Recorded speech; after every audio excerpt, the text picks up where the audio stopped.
You. I'm so thrilled to be here. So we, and especially those of you who learn with me on Talking Talmud, thanks for learning with me again today. So what I want to spend the next 3 weeks doing together is thinking a little bit about who are the rabbis who wrote the oral law, and how is that transmission portrayed to us. Today we'll be focusing a lot on sort of the concept of linear transmission. How was oral law started? Who did it begin with? And we're going to use as our text base for this the first chapter of Ethics of the Father of Pirkei Avos. And then next week we'll spend a little bit of time talking a little bit more deeply about Hillel and Shammai and the origin of machloket, of how we have disagreement within oral law. And then our last class will spend some time thinking a little bit more about how transmission and disagreement really play together, and why we actually have to have disagreement in order to continue the transmission of oral law. So we're not going to get through everything today. I would encourage everybody afterwards to really do a deep dive into the first chapter of Ethics of the Father. And I think it's a great topic to start with, because traditionally this is something that we learn between the months of Passover and Shavuot, between Pesach and Shavuot. I'm going to share my screen right now, and then I'm going to sort of go back and forth. I'll read a Mishnah and then go back. But basically what this parak of this first chapter of Ethics of the Fathers does is, first of all, it's found in the Seder, in the section of the Mishnah, which again is the first part of oral law that was written down. It's found in the Seder, what we call Nezikin, which literally translates into damages, and it's essentially capital and civil Jewish law.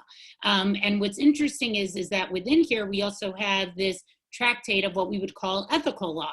And I think it's really, the rabbis are saying something very important, that how we treat people, the ethical and moral fiber of being Jewish, is just as important as the piece of, like, what do you do when you damage somebody's property? What do you do if murder is committed? And things like that. So I think its placement is very important. The way that this chapter is structured is, it essentially gives us a pretty thorough and complete chronology, starting from when the Torah was given to Moshe, going all the way through, and this goes through, we're not going to get to it, but I ask everybody to take a look at it, through chapter 2 of Ethics of the Father, of the redactor of the Mishnah itself. And that is who we call Rabbi Yehuda Hanasi, right? Judah the Prince. And it's interesting to see that it's really going to sort of take us stepwise through who all the people were who sort of first started to help get the oral law written. So let's begin with our learning and with the first Mishnah here. So with our first Mishnah, so we start with the following, and I apologize, something happened with my source sheet. Julie will tell you, we're having a little technical issue, and that I don't have the English translation right next to it, which will definitely happen for next week. So this is a very, very famous Mishnah that many of you may be familiar with. Moshe kibel Torah mi Sinai, umasra liYehoshua, v'Yehoshua lizikanim, uzikanim leneviim, uneviim masruhu le'anshe knesset hagdola. Hem amru shlosha devarim, have mitunim badim, v'ha'midu tamidim harbe, v'asu siyag laTorah.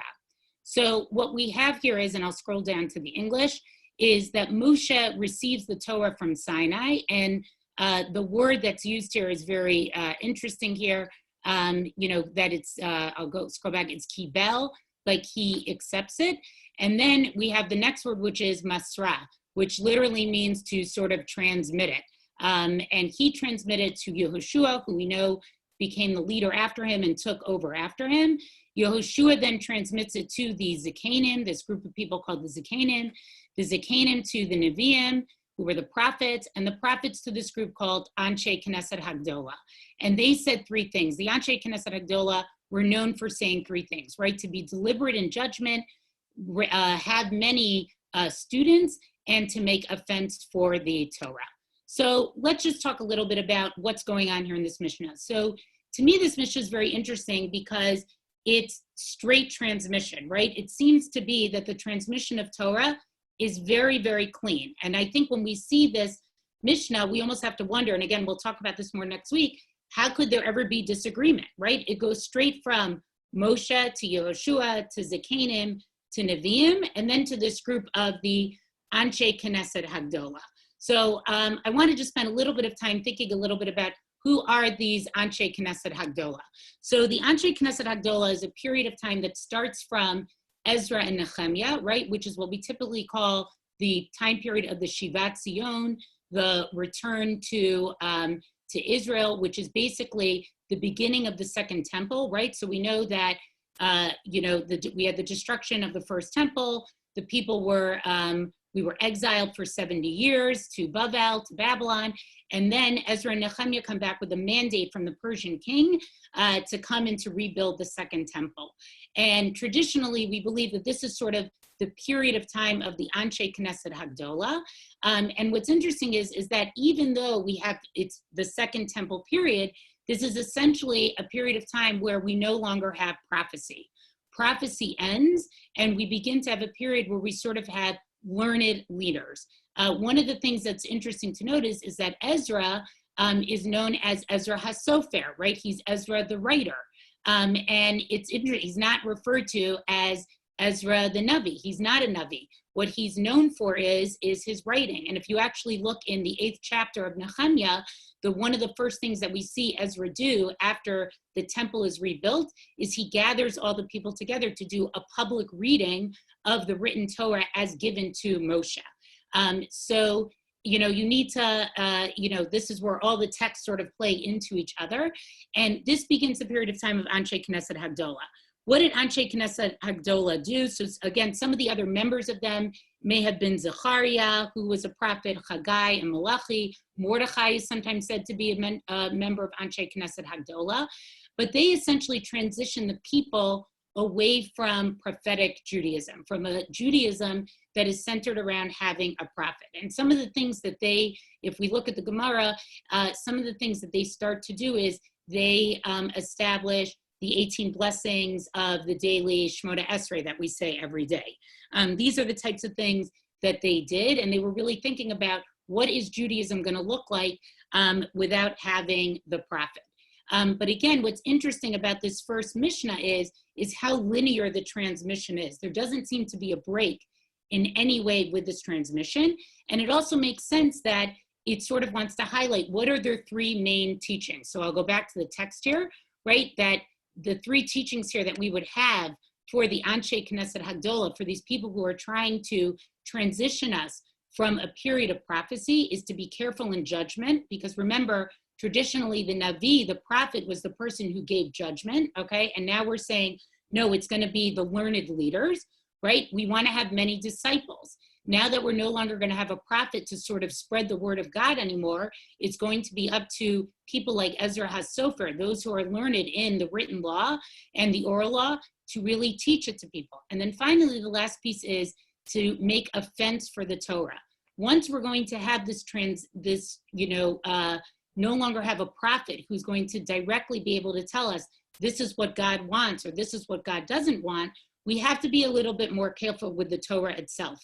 And therefore, we're sometimes going to have to enact proclamations, or the learned people, the rabbis, are going to have to enact things in order to make sure that the Torah itself is well protected. So the Mishnah goes on, and this is what Mishnah Bet says, Shimon Hatzadik haya misha'arei Knesset Hagdola. Shimon Hatzadik was from the remnant of this Knesset Gedola, of this body. Hu haya omer, and he would say, Al shlosha devarim ha'olam omed, that on three things the world rests, Al HaTorah, V'al HaAvodah, V'al Gemilut Chasadim. They rest on Torah, on Avodah, we'll spend a little bit of time explaining what exactly that means, and on Gemilut Chasadim, and on kindness. So who exactly is this Shimon Hatzadik, and why is he considered to be sort of the end of this period of the Anshe Knesset Hagdola? So Shimon Hatzadik is a Kohen. He's working in the temple, so that's important to know. He lives around the period of 310 to 291 BCE. There's a very famous Gemara that talks about that he may have actually met Alexander the Great. Whether that's true or not, that could be a whole other class. And this is during the time, of the Greeks. It's the time of Hellenism. And one of the things that's interesting about Shimon Hatzadik is that the Gemara actually records that there still were 7 miracles that took place during the time of Shimon Hatzadik. And then once he passed away, those miracles no longer took place in the temple. So in a way, that's really the end of any era of prophecy or a miracle in our day-to-day life. And some of those miracles were is that there was like a particular light that used to burn in the temple that no longer burned anymore. The red thread that would change to white on Yom Kippur, that didn't happen anymore after he passed away. And there's a variety of different things there. And so what's interesting is to look at when he is sort of the end of that, really the end of that era of prophecy, he wants to make a proclamation of what are the three most important things on which the world exists. And what are they? They're Torah, Avodah. Now, Avodah we sometimes translate as to work, but in the context of somebody being a priest, right, Avodah means actually the work of the temple itself. Okay, so I think many of us are now familiar with the very famous Yishai Ribo song, Sefer HaAvodah, right, which is literally Seder HaAvodah, which is the work, okay, the Avodah that was done in the temple during Yom Kippur. So, and then the third piece of that is kindness, right? Gemilut chasadim, is being kind to each other. And that these are sort of the three tenets of what we need to have. So what we're going to see that what this chapter is going to do is it sort of skips through anonymously a whole chunk of history, basically from the time of Moshe, from the actual giving of the Torah itself through the end of prophecy. And we get to sort of the end of prophecy and miracles with this person of Shimon Hatzadik, which takes us to about 300 BCE. And that's where we sort of now get that what we're going to see with each rabbi is sort of not the only thing that they said, but sort of the summary of sort of what was the most important saying that they said. And one of the things that I think we learned from this is, one could just read this Mishnah and sort of say like, oh, okay, Shimon Hatzadik, whoever he is, he says, it's Torah, Avodah, and Gemilut Chasadim. But if we don't understand the context of who Shimon Hatzadik is, right, that he was a Kohen Gadol, that he, is really at this time that's going to end all the miracles that even took place during the second temple period, which didn't even have prophecy anymore, but still had some miracles taking place, then what he's saying really seems to make a lot more sense. So it's understanding Torah because he understands his link within this linear transmission of Torah. And I think he is referring to Torah here as being oral and written law. It's all of Torah itself. The Avodah, what happens actually in the Beit HaMikdash, in the temple itself. And finally, that kindness is very important. And I think the reason why he mentions the word kindness is, and we'll see this more with the person, with his student who comes after him, is that this is the beginning of time where we start to see the development, historically at least, of a lot of different sects within Judaism itself, okay? The rabbinic sect is called the Prushim, okay, which literally means they're sort of separate.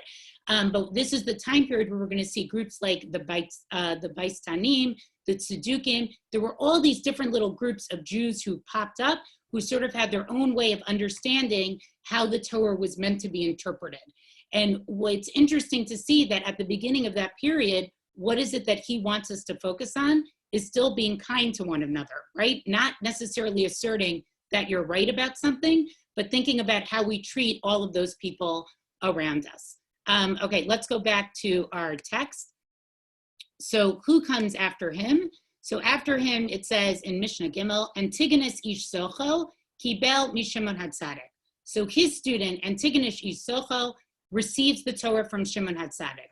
Hu haya omer, al tiyu ka'avadim hamishamshim et harav al menat lekabel pras, ela have ka'avadim hamishamshim et harav, shelo al menat lekabel pras, v'yeh moresh shamayim aleichem. So what does he say here? So we have this person, Antigonus of Soko. Now, actually, what's interesting about Antigonus of Soko is this is actually the only saying we have of him in all of Mishnah. He doesn't actually appear again. And he's the student of Shimon Hatzadik. And he basically teaches us we don't want to be a servant who are serving a master to get a reward, but rather we want to be servants who are serving a master not to get a reward, right? We would traditionally say that this would be the concept of doing something l'shem shamayim, for the sake of heaven. And therefore, and he adds by saying that the fear of heaven should be upon you, that the motivation should be, I never really like this translation of fear where the Hebrew is yira. I think it's more like an awesomeness right? Being in awe of God, and that's not necessarily being scared of God, fear, but that's traditionally how we translate it. And therefore, we should be working in this world, not because we're going to receive a reward, but actually because, we're just doing it in order to do it because we're in awe of God. Now, who is Antigonus of Soko? So he lives in about the first half of the 3rd century. And again, as I said, this is really the only statement we have of him. And from him, his statement was actually misinterpreted. And from him, he had 2 students who actually started the Tzedukim, who were basically a group of Kohanim. They were a group of priests who really sort of rejected Torah Sheba'al Peh. They really rejected the oral law. And then also the Baitusim. And the Baitusim were a group who, based on this, where he says there's no reward. So their interpretation of this was that there was actually no afterlife and there was going to be no resurrection. There would be no Techiyat HaMetim. And there's actually another beautiful piece that talks about how his students misinterpreted what he said, and they sort of started these two other sects of Judaism after him. So it's Shimon Hatzadik and Antigonus of Soko who comes after him. It's interesting that the Mishnah here does not choose to mention that this happens. And again, it sort of wants to maintain sort of this very linear, perfect transmission that's really going from teacher, to student, and so on. So who comes after him? So after him, we enter a period of time called the Zugot, the pairs. And this basically takes us during the time of the Hashmonaim, which is the Maccabees, who were very much fighting against Hellenism. And it's about 200 BCE to about, around the turn of, to about 0. The most famous of the pairs is Hillel and Shammai, who I'm sure many of you have heard of. But it's essentially 5 generations of pairs. And in each pair, the first one who's mentioned is what we call the Nasi. That was sort of like the political leader of the people at the time. And the second leader, the second person mentioned is who we call the Av Bezdin. He was the head of the actual rabbinical court. Now, we don't have time today to actually read through each of the things that they say, but I'm just going to quickly show you. I think I'll do it in English just for the sake of brevity, who these actual 5 pairs were. And if we had time, what I would actually have spent the time doing is really going through each pair and talking about what was going on historically at that time. What were the conflicts? Who were the foreign leaders that they were fighting with? And therefore, how is that reflected in what the primary teaching of what the Mishnah wanted to record as sort of, like, what was their saying? What is it that they needed to be known for saying? Something that we'll talk about in the next week is that we don't officially see machloket. We don't officially see disagreement until the period of the Zugot. And that sort of makes sense because up until this time, right, it seems we have this very linear transmission of Moshe to Yehoshua, to Zekanim, to Nevi'im, to Anshe Knesset Hagdolah, Shimon Hatzadik, Antigonus of Soko, but it seems to be that there's always sort of one primary leader, primary teacher.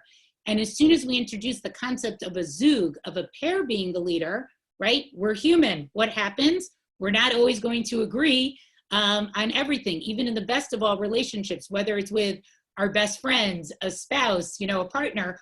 We don't always agree on everything. And I think that's why we see that with the Zugot. We'll talk about that more next week, how machlokas actually starts to creep in, but it makes a lot of sense that that's exactly the time period that it creeps in.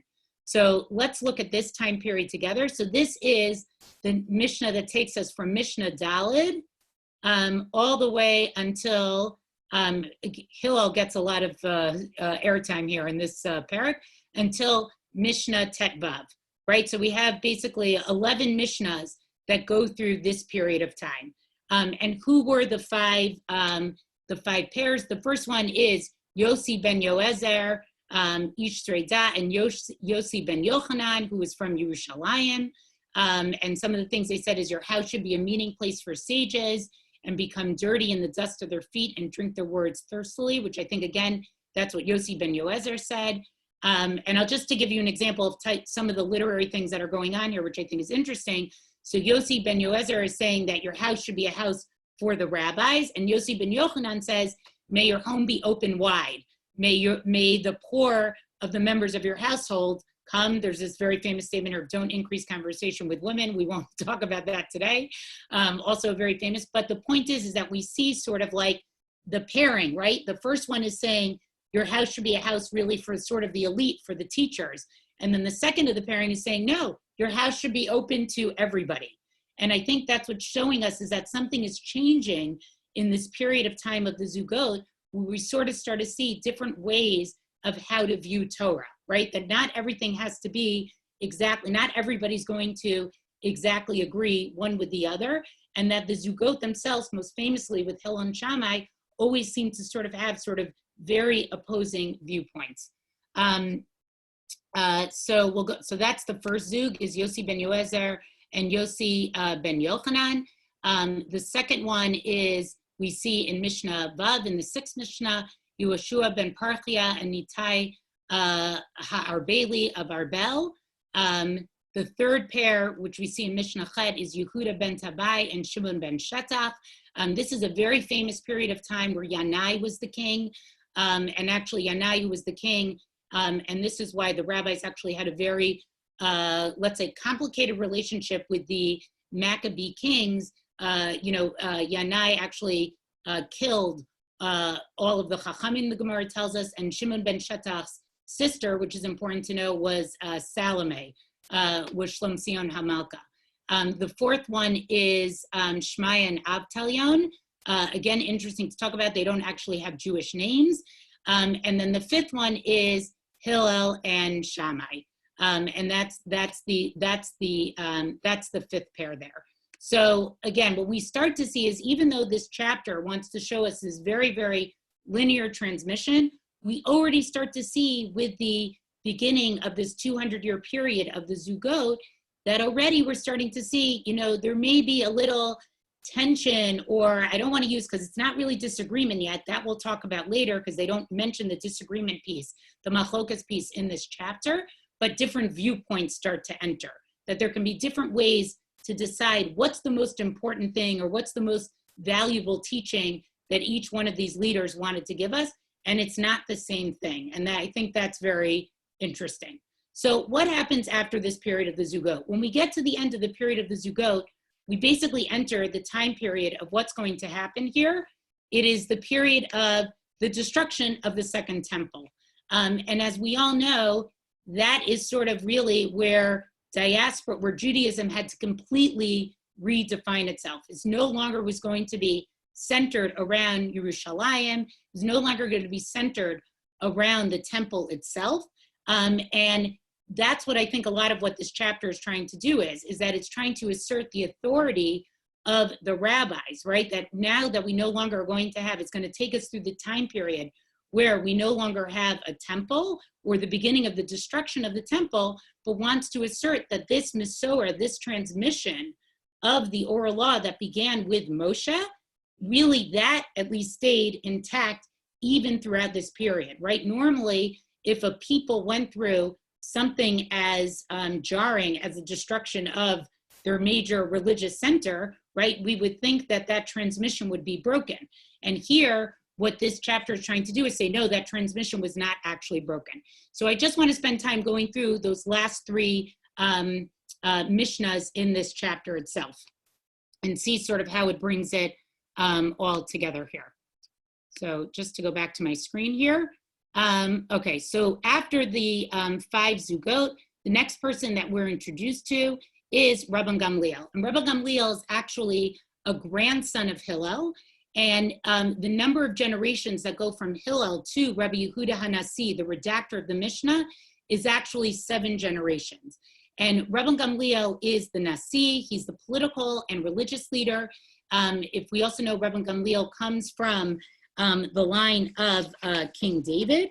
And it's through him that we actually begin that sort of the leaders are going to come through the Nasi, through the time of Rabbi Yehuda Nasi, are going to come through the line of, they're going to come through the line of David. And he's part of the first generation of the Tanaim, of the writers of the Mishnah It's of the Mishnah itself.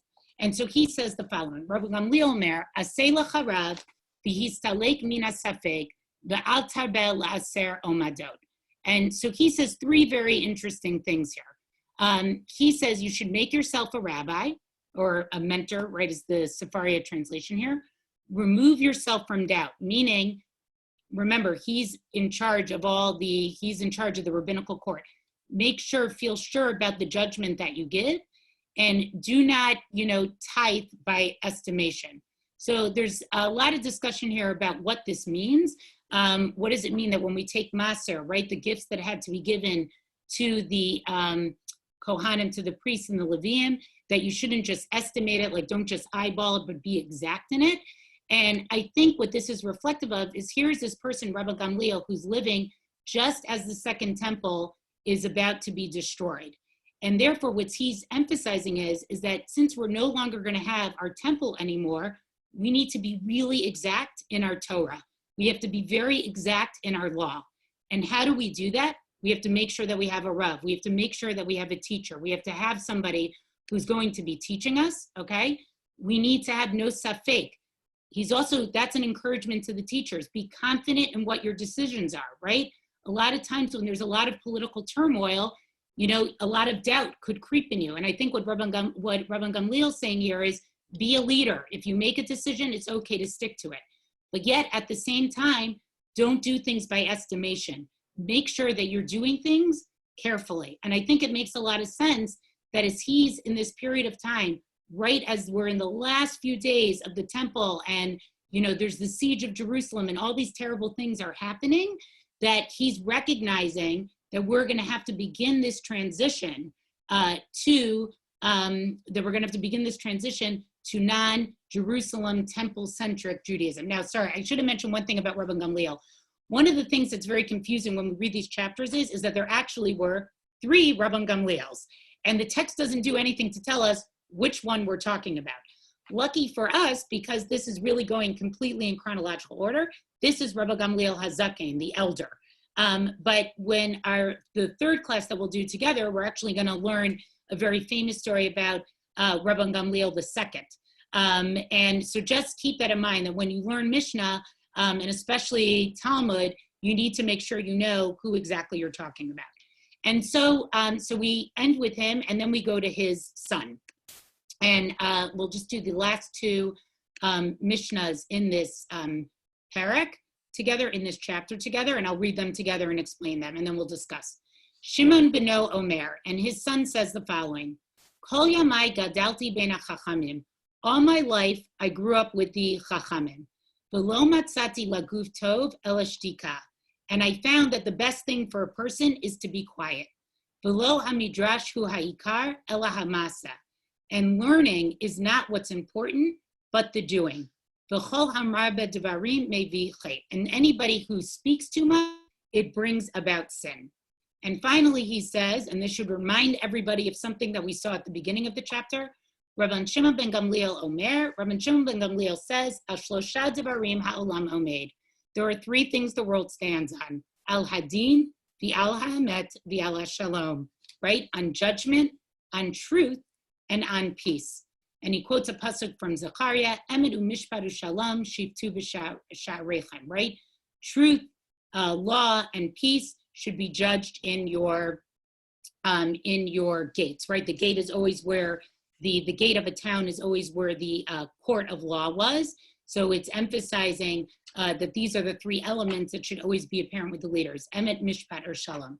So let's unpack a little bit who is Shimon ben Gamliel? So Shimon ben Gamliel is basically one of the first Tanas that we have after the destruction of the Beit HaMikdash, and he's also living during the time of the Roman persecutions, right? He's living during the time where the Jews chose to revolt, right, with Bar Kokhba, and we had the Hadrian persecutions, where essentially what? Nobody was allowed to learn Torah, and that many of the rituals that Jews did were taken away from them.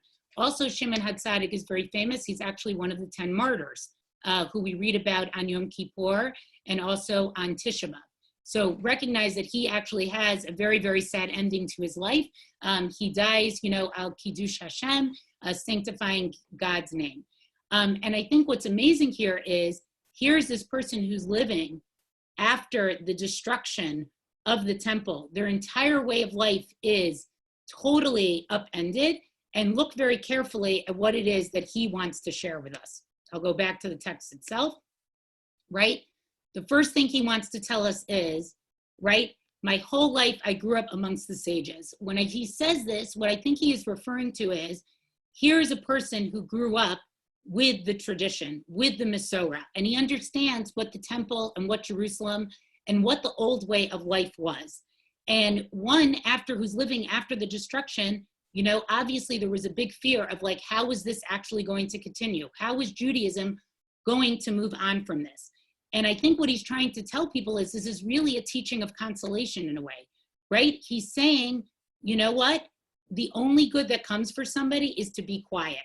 And my understanding of that, when I think about, right, we read this a few weeks ago in the Torah portion, that when Aaron HaKohen, when the priest Aaron sees that his sons were killed, how does he respond to that? He's silenced, right? He has no response to it at all. And I think that's a little bit what he's saying here. Like, don't say anything about what you're seeing around you. We don't understand it. We can't really process what it is that's going on, why God did what he did. And then he goes on to say that it's not the learning of Torah of what's important, because I think what he could see is that if now we're going to move over to a Judaism that is centered around the rabbis, that actually could be very disheartening for sort of the masses or for the regular people. It also could give too much power to the rabbis. And therefore what he's saying is, it's not the learning of Torah that's important, but it's the action that it leads to you. It's what type of person are you? Do you actually take that knowledge and do you do the things that a Jewish person is supposed to be doing? And he ends that by saying that whoever increases in words brings sins, right? And I think also that's saying that often, maybe when we experience something traumatic, right, we may just want to sit around and talk about it too much. And he's saying, no, don't talk. You need to do. You need to get up and you need to do action. And I think for somebody who witnessed, the destruction and is really living in a period of time where the Jews were, not only was the Beit HaMikdash destroyed, but the Romans are really persecuting the Jews, this makes a lot of sense. And again, I think unless you understand who Shimon ben Gamliel is, now we really understand what his words are. And finally, he concludes with, again, this thing of three things the world stands: on judgment, on truth, and peace. And then quoting this famous chapter in Zechariah.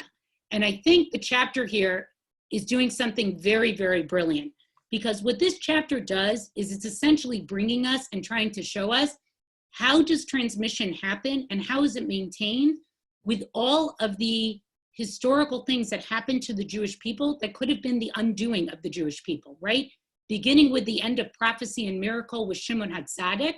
And he comes and he says, yeah, I know that the world is changing. Here are the three things in my world that the world needs in order to function: Torah, Avoda, and Gemilut Chasadim. Torah, worship in the temple, and being kind. And then we go through the chronology of all the generations of rabbis who take us to the post-destruction period. And here comes Rabban Shimon ben Gamliel, and he says, well, now I'm going to share with you, in my generation, what are the three things that we need? And in my generation, what do we need? We need, I got to go back, Deen. All right, here what he means by judgment is, we need the rule of law of the rabbis. We're going to have to go back to it being Torah-centric and understanding what the law is, but we also need it to be emet. We need truth. We need to be able to understand what it is that's happening around us. And finally, we also need shalom. And I think that's also interesting because very often emet and shalom actually can't go together, right? You can't always have hard truth if you also have shalom. There's a very, very famous midrash that talks about that when God created the world, truth actually had to be buried. It's a very famous story of the Kutzker Rebbe, that truth had to be buried in the ground. The world couldn't exist with emet. And I think here what Rabban Shimon ben Gamliel is saying, this is a new world order. What we have here after the second Beit HaMikdash being destroyed is it's totally different. And we need to have some truth, but truth can be very, very hard. So we also need to make sure that we have shalom as well. We have to figure out a way to make peace with our enemies, peace with other Jews. I think the other thing here that the chapter does brilliantly is, I think it's showing us what the key is to oral law. Oral law does not mean a direct transmission where we basically regurgitate exactly what was said in the previous generation, right? But what it is it's taking the formulas of what we're taught, looking at the world around us now and saying, how does this relate to where I am now? And that's brilliantly what Rabban Shimon ben Gamliel does. He takes the teaching of Rabban Shimon Hatzadik, and I think it's very important also, to me it's interesting at least, that both of their names are Shimon, right? We have these two Simons who are sort of, the bookends of the chapter, okay? And they both are saying, Al Shlosha Hadvarim Ha'olam Omed. The Mesorah, right? What they're blanking on the word here. What they're remembering is, it's the concept of the three things that the world has to stand up. But yet at each generation, everyone's going to make it something different for what reflects what is happening in that generation. For Shimon Hatzadik, who still was living when there were some miracles and was still living when there's the Torah, it's going to be Torah, Avodah, and Gemilut Chasadim. For Shimon Hatzadik, and this is, I think, why oral Torah ends up thriving, right, is he's able to say, I can't hold on to the Shlosha Devarim of Shimon Hatzadik, right? That's what Shimon ben Gamliel is saying. I can't have the same things. The world around me, as I view it, is totally different than the world of Shimon Hatzadik. In fact, it's opposite. It's no temple anymore. There's no ritual inside of the temple. There's no miracles anymore. But yet, how can I still take that concept of Ashlosha Devarim Ha'olam Omed, look at the world around me, right? And see what is it going to mean for me and my generation. And that's why I think he comes up with his own Shlosha Devarim, right? Of Din, Emet, and Chesed. And I think this is actually the key of what this chapter is trying to teach us. That yes, the transmission of the oral law is very linear and takes us, it's Moshe to Yoshua, Zekanim, Nevi'im, and goes from teacher to student to teacher to student.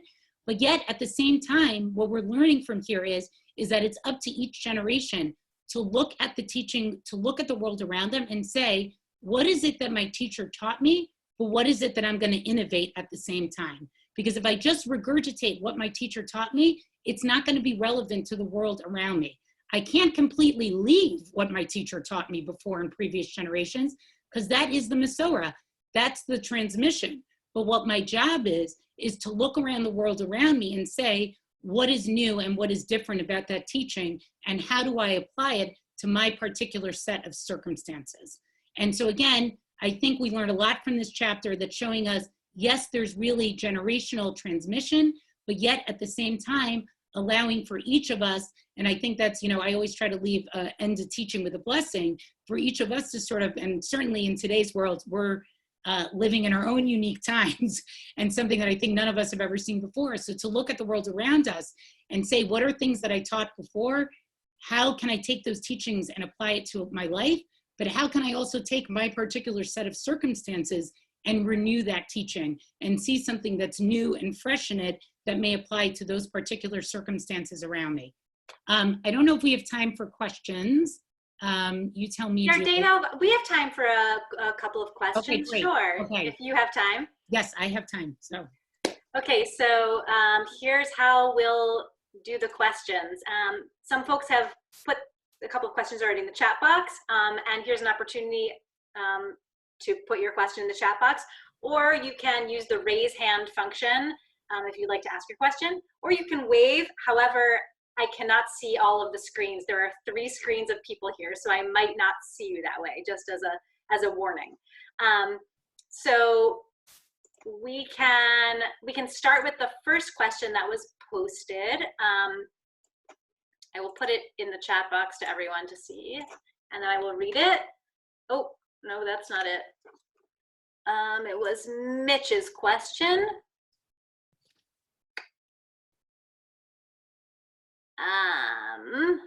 Okay. Do you think the Gemara in Sanhedrin that equates Ezra to Moshe, had Moshe not received the Torah, Ezra would have been the recipient, is intended to create that equality of the ultimate prophet to launch rabbinical Judaism. 100%. And there's other Gemaras that also try to do that. The text itself in Ezra, there's a lot of parallels between Ezra and Moshe.